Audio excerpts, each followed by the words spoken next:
Okay.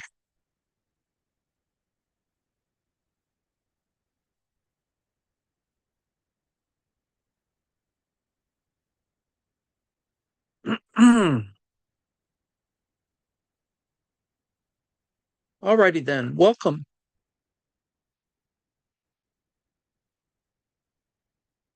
This and that information, 27 October. We're looking now at Dussel on Marx's economic manuscripts of 1861 to 63, chapter 2.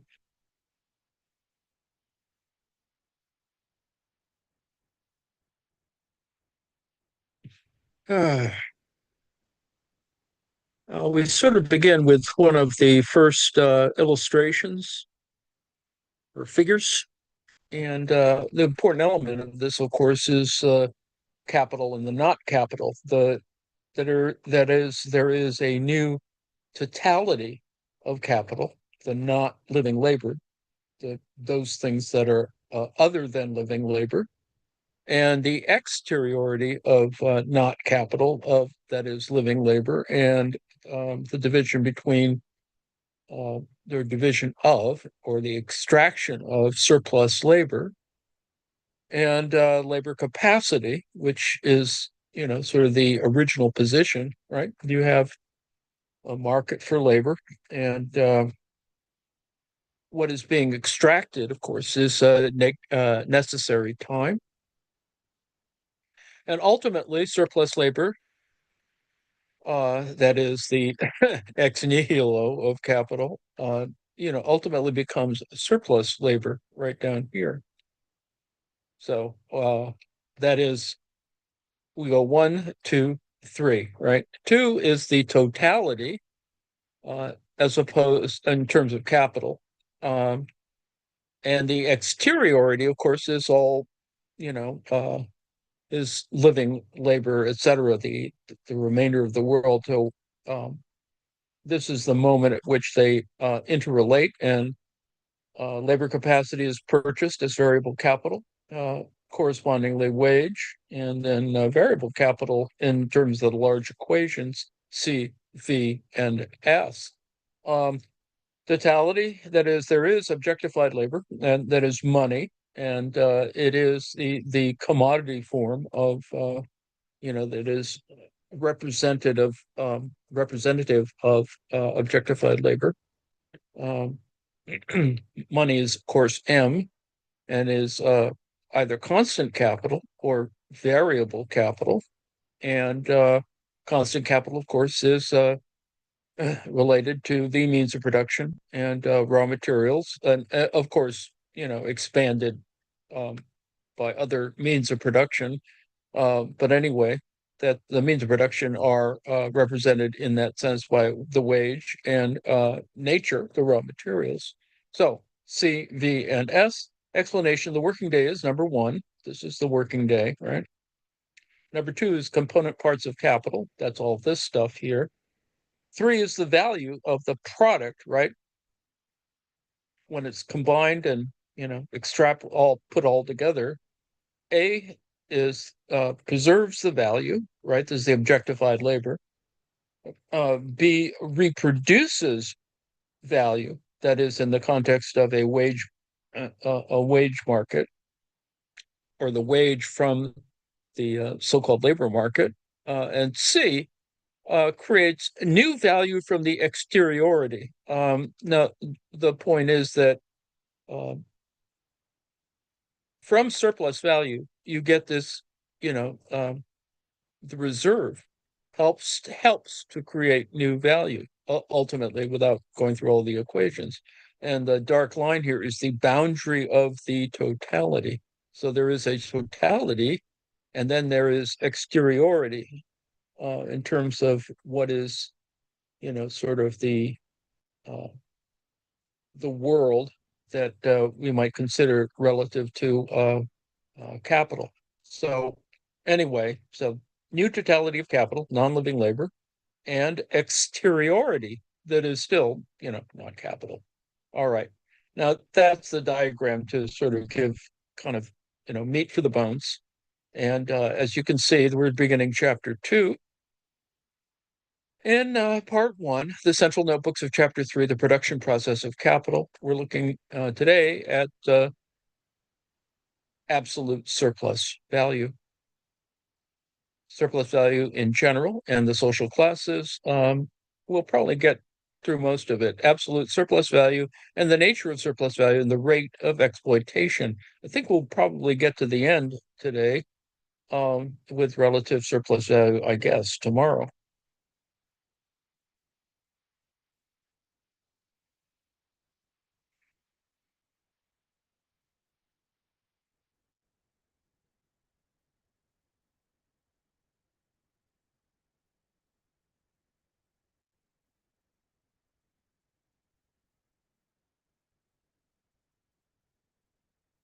All right. Absolute surplus value notebook. Notebook 3.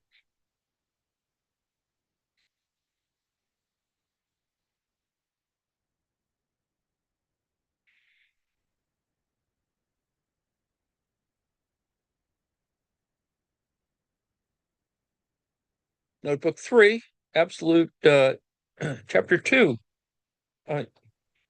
of Dussel discusses notebook 3, pages 95 to 124, after the part written after August 1861. This is from the MECW 30, 172 to 232. Note, of course, that probably stuff has to be done relative to the MEGA. Anyway, quote Marx, at the end of the production process, capital has a surplus value, which means, expressed in accordance with the general concept of exchange value, the labor time objectified in the product or the quantity of labor contained in it is greater than the labor time contained in the original capital, the capital advanced during the production process. This is only possible assuming that the commodity is sold at its value, because the labor time objectified in the price of labor, the wage of labor, is less than the living labor time by which it is replaced in the production process. What appears as surplus value on the side of capital appears as surplus labor on the side of the worker. Close quote. As in the Grundrisse, Marx starts with an essential description of surplus value. For the first time, Marx intends a systematic exposition, the one in the Grundrisse that was very disorderly. He deals for the third time with this subject between 1863 and 65 in the results of the immediate process of production manuscript, which is a much more elaborate exposition than the one here being commented on. The fourth and last draft was the one included in parts 3 and 4 of book 1 of Capital, the book, right? It is important to note that Marx first studies surplus value in general, which is a novelty with respect to the Grundrisse, that is, surplus value as such, and of which absolute surplus value would be a manifestation, a more concrete form of existence. In any case, Marx did not explicitly develop this question in these manuscripts. 2.1, surplus value in general and social classes, MECW 30, page 172 to 9. It's interesting to consider that in the plans prior to the discussion of this subject, Marx first dealt with surplus value as such in general. Only later did he study the question of absolute surplus labor time. Now, in these manuscripts, Marx discussed in detail a second time the question of the surplus value in general in order to subsequently deal with the absolute mode of surplus value. Marx's discourse follows this path in Notebook 3 of the manuscripts. It starts with the text quoted at the beginning of this chapter. As can be seen, Marx fixes two terms in time, that is value, which includes capital as money, big M, M1, which is M in figure 2.1, M1 in figure 1.1 of chapter 1, and the value of the product at the end of the productive process, that is 3 in figure 2.1, that is C plus V plus S, right? Big C plus big V plus S. There's more value in the product. The former appears from the nothingness of capital, from the exteriority, right? As always, it is a matter of the dialectic between two types of labor, that is, objectified past labor and living present labor. The more value, surplus value for capital, that is, the totality of capital which assumes and subsumes a non-paid component of labor, is less labor for the laborer, the living labor. Now, the labor capacity has a certain value subsumed by capital, that is totalized, the arrow in figure 2.1. This component of living labor becomes a valorization moment for capital, namely the living labor, which must never be confused with the labor power or productive force, already assumed, already subsumed in the totality of capital, is split into two components measurable in time. That is, labor which substitutes for or reproduces the value of labor capacity measured in time, it's necessary time, and labor not paid by any wages, that is, more labor, surplus labor, or no investment of already objectified labor capital. That is, not capital which newly created value, that is, not capital which newly created value. Of all foregoing, mainly two aspects should be emphasized. The necessary labor time as reproduction of the working class, and for the first time, an explicit formulation of variable capital, which is called working fund, or other terms in the Grundrisse. At first sight, it would seem that the question of the classes is not present in Marx's discourse, including capital, which might have led Engels, wrongly, to add a page on this subject at the end of Book 3. The truth is that the question of classes is always present at the essential or abstract level of capital in general, as the fundamental moment of the social relations, which constitutes capital as such. But Marx also makes frequent explicit references on this subject in these manuscripts. On many occasions, Marx speaks, for example, of all the capitalists of a country, the class of capitalists taken as a whole, the overall interest of the capitalist class, the whole capitalist class vis-a-vis the working class. Sometimes Marx writes, if we take the total capital of society as national global capital. In other words, the question is discussed implicitly in all Marx's discourse, but at three levels of abstraction. A, the class in general, implicit in the social relation of capital as such, universality, the Allgemeinheit, the Allgemeinheit. B, the social class and its particularity, Besonderheit, globally as the capitalist class or the working class. So we start with A, the class in general, B, the social class in its particularity, right? As such, the one appropriates the surplus value produced by the other, that is accumulated in a mass of surplus value as a global total class.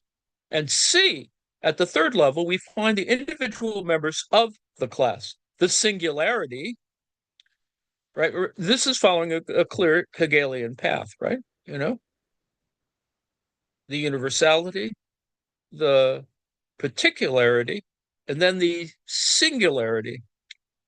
The Eisenheit, for example, the individual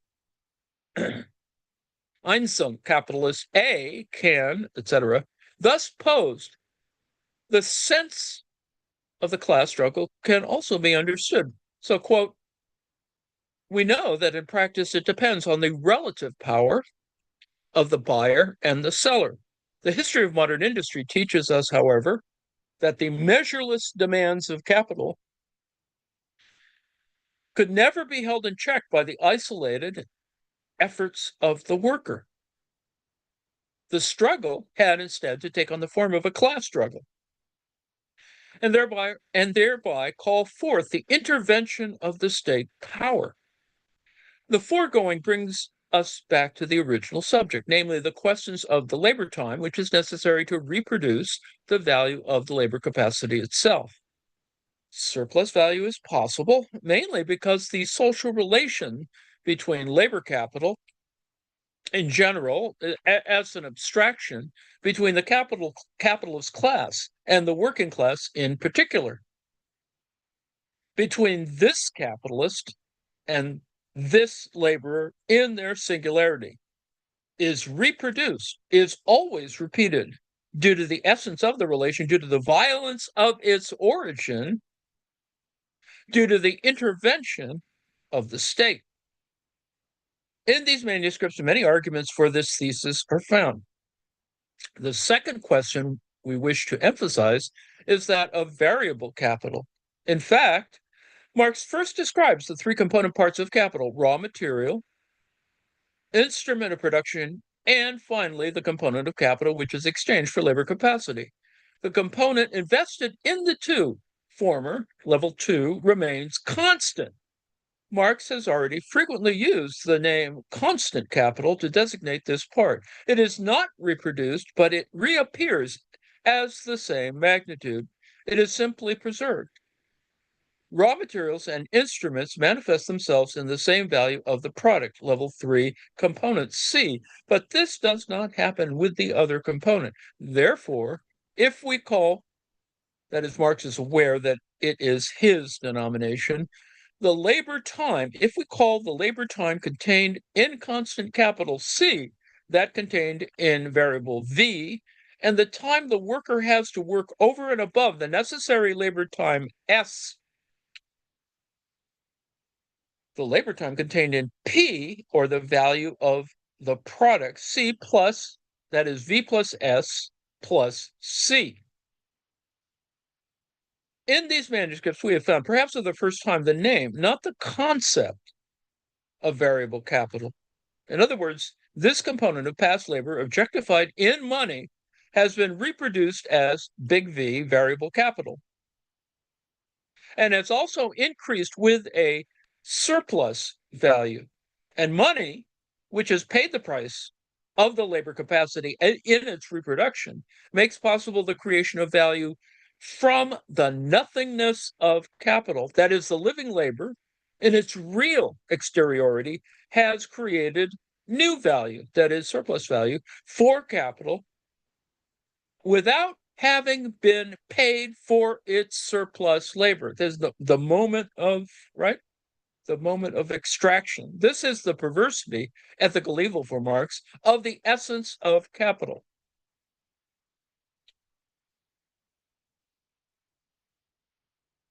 Now, let me break here for a second and note that this is, happening at a very abstract level, and it is, not the thing that we would like to kind of, it doesn't seem quite obvious, but the fact of extracted time, for example, or the equivalence of time, and this is that question of at the level of abstraction, that things can be, extracted.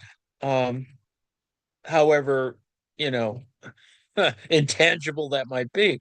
All right, back to the text. 2.2, absolute surplus value. Marx starts by sketching a quick plan for the subjects he will discuss. Number one, the extent of surplus labor.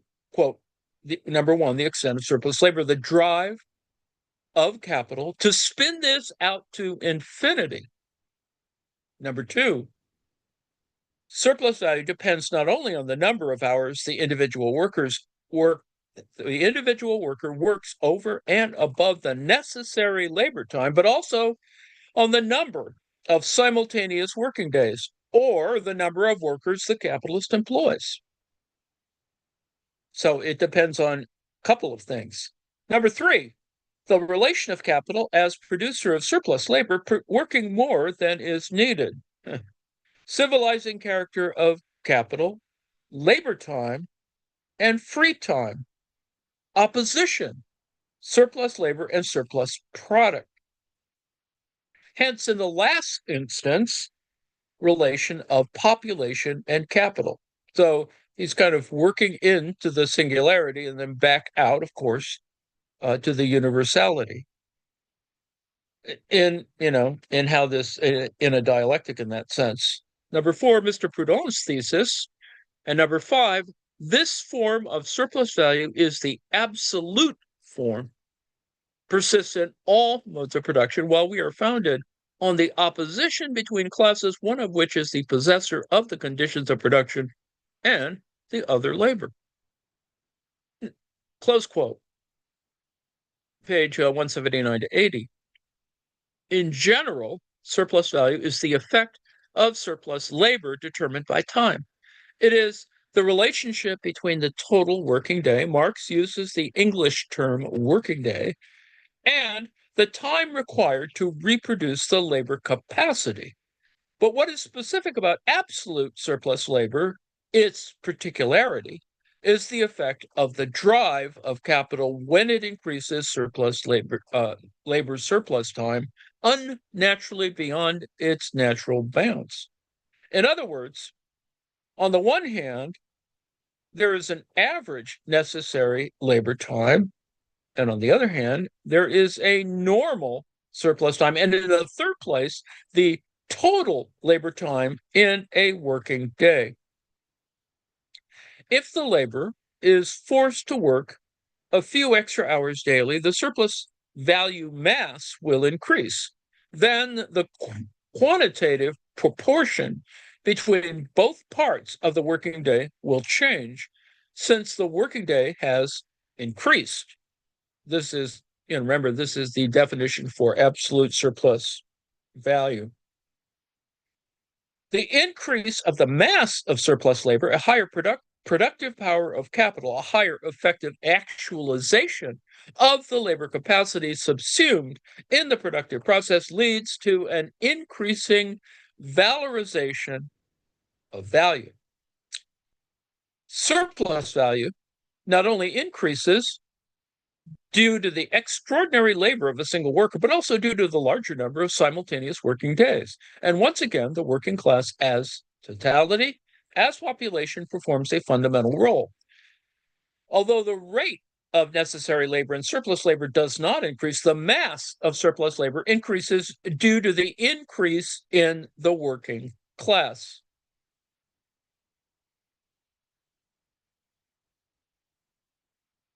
Section 2.3, the nature of surplus value and the rate of exploitation. Marx analyzes here the essential nature of capital from the laborer's point of view. Quote, the relation which compels the worker to do surplus labor is the fact that the conditions of his labor exist over against him as capital. He is not subjected to any external compulsion, but in order to live in a world where commodities are determined by their value, he is compelled to sell his labor capacity as a commodity, whereas the valorization of this labor capacity over and above its own value is the prerogative of capital. Thus, his surplus labor both increases the variety of production and creates free time for others. Close quote. In figure 1.1 of chapter 1, we have represented with the arrows the successive appearance of the subjects S1, S2, S3, S4, etc. Viewed from this perspective, S2 appears as seller. He sells his labor capacity as a commodity, C1, and receives a salary, M1, which is consumed as X.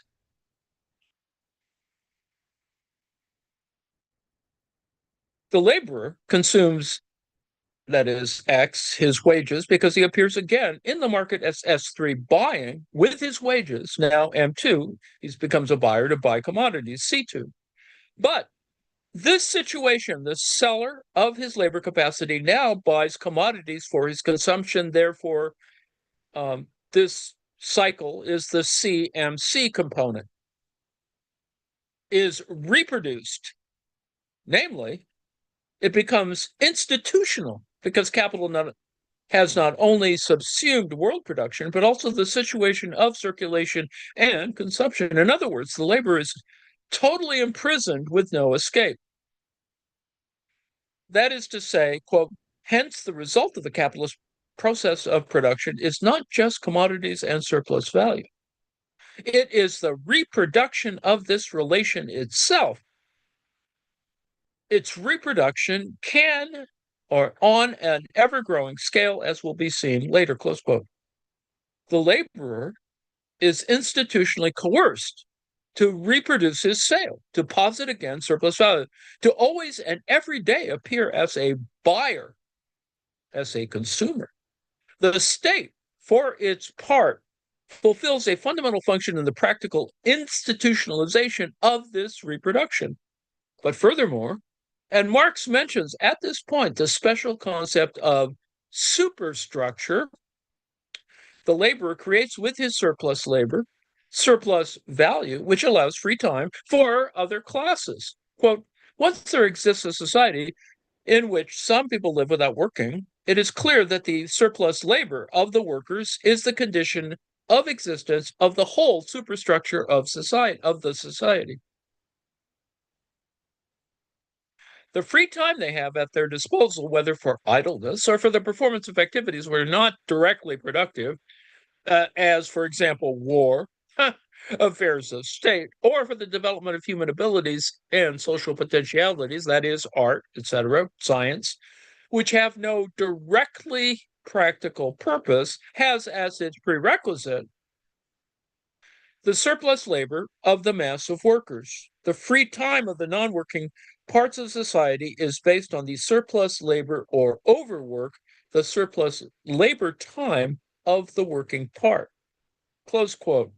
As we shall see, starting from Notebook 6, Marx is thinking here of the question of productive and non-productive labor in the so-called theories of surplus value. All classes, at this point, Marx does not speak of sectors as fractions, who do not work directly, base the possibility of their superstructural development not only in an ideological sense, but as the totality of life, on the material production of a surplus product. Society thus develops in contradictory fashion through the absence of development of the mass of workers who form its material basis. The surplus labor time, that is simultaneously materialized in extra product, surplus product. And this surplus product is the material basis for the existence of all the classes, apart from the working classes, of the whole superstructure of society. Absolute surplus value, i.e., absolute surplus labor, later, too, also remains the dominant form. In these texts, we shall see again, and there is nothing on this subject in the Grundrisse, and very little in the rest of these manuscripts, the question already discussed in the German ideology. But now the matter has gained more concretion. Not only does production materially determine the ideological world, never absolutely, because the former is also determined, but it also produces it materially because it creates surplus value as the material condition of existence of all the superstructural life of the society. But in this case, the superstructure is even the material life of the non-directly productive classes. As can be seen, Marx's materialism is not a contemplative one. It's not a theory of knowledge, as Konstantinov's, for example, but a productive materialism socially determined. The working class, dominated as a subsumed moment of capital, is the one that produces the surplus product, which allows for the whole life of the dominant classes, also by means of the state's coercion as a political, practical moment. Quote, this surplus labor is, on the one hand, the basis of society's free time, and on the other hand, by virtue of this, the material basis of its whole development and of civilization in general, insofar as it is capital's compulsion which enforces on the great mass of society this labor over and above its immediate needs. Capital creates civilization, that is, performs a socio-historical function. This is true wherever society rests on class antagonism, so that there are, on the one side, owners of the condition of production who rule, and on the other side, propertyless people, excluding from ownership of the conditions of production, who must work and maintain themselves and their rulers with their labor. Close quote. Furthermore, Marx also shows in these pages that in the case where an infinite increase of exchange value is pursued, the intensity reaches unsuspected limits. Necessities increase in the same way because it is a law of the development of human nature. But these necessities can only be satisfied by the dominant classes, and such a possibility is denied the workers. Quote, but just as surplus labor time is a condition for free time, this extension of the sphere of needs and the means for their satisfaction is conditioned by the workers being chained to the necessary requirements of his life, close quote. After a long discussion regarding the concrete conditions of the working class, along the lines of what will become in Capital, the book, chapter 10 of book 1, where Marx is overwhelmed by his fundamental ethical pathos, he ends, as in chapter 9 of the same book, with an analysis of the rate of surplus value. But in this exposition, Marx shows, as we've already mentioned, the ethical sense of the question. The rate of profit, that is the ratio between profit and the totality of the capital investment, hides the exploitation. The degree of domination exercised, the degree of domination exercised on the laborer. The rate of exploitation is measured in the simple proportion of the value paid in the wages and the surplus value not paid, which is much higher than the mere rate of profit, the surplus profit, right? To show the difference between these rates of exploitation and of profit is a question that has not only economic meaning, but is also a political ethic of meaning, since it is directed to provide the exploited class with a class consciousness, which constitutes the purpose of all Marx theoretical production. That is to say, quote, the same error would occur if the product were calculated, and indeed not the ratio of the surplus product to the part of the product which is equivalent to the wage, but to the surplus product as an aliquot part of the aggregate product.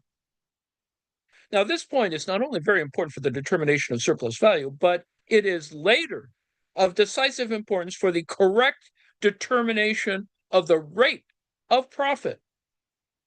Close quote, page 229. In fact, Marx was not only interested in economics, but mainly in the critique of economics. He was not interested only in theory, but essentially in praxis, Praxis, the alienating domain suffered by the laborer, the living laborer, by capital, the capitalist, the exploiting class. The rate of exploitation is the degree of injustice, of perversity.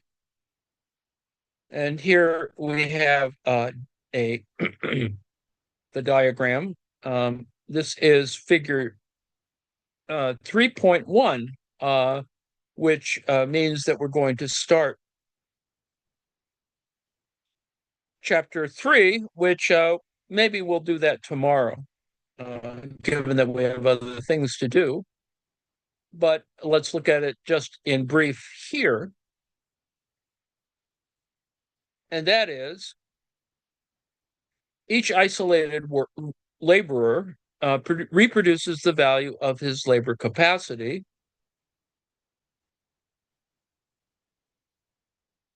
The second box is cooperation, that is external unity, that is sociability in the workshop, right? To working, together. This is formal subsumption, right? This is the subsumptive moment, as they say, and you can see capital A here. That is the place, the location, the manufacturer or factory. And then we see social divisions of labor in manufacturing, right? The pin factory, L1, L2, etc. Specific different laborers or in manufacture. That's the third box here. And the fourth box is mechanical or industrial sociality in the factory that is real subsumption. So there's, and these two moments we've discussed before, right? The difference between formal subsumption, that is a work that is not, it's nowhere else. It is just in the factory, the situation of the factory organizing each isolated worker, um, each individual worker reproducing the value of his labor capacity and combined in moment A, capital A. And then you get social divisions because of the, division of labor, etc. And then finally, mechanical or industrial sociality, that is different machines which replace the labor, right? And so you get AL, which is the abstract labors actually subsumed, and P at the end is product. So this is, a lot of it all seems quite artificial in that sense, but this helps us, I would hope, to at least explain the subsumption moment. And as abstract as that is, I think we can understand anyone who's worked in, uh, a factory, that kind of how that kind of operates. There are degrees of subsumption. So subsumption important for helping with in relation to the absolute surplus value, the relative surplus value. Now, what happens when the outside question is, as I close, what happens when you assume absolute rent, which is not necessarily absolute surplus value, but why would we assign certain kinds of absolutes as a zero and others not? And just that's an idle speculation. So I'll stop there and return to the meeting.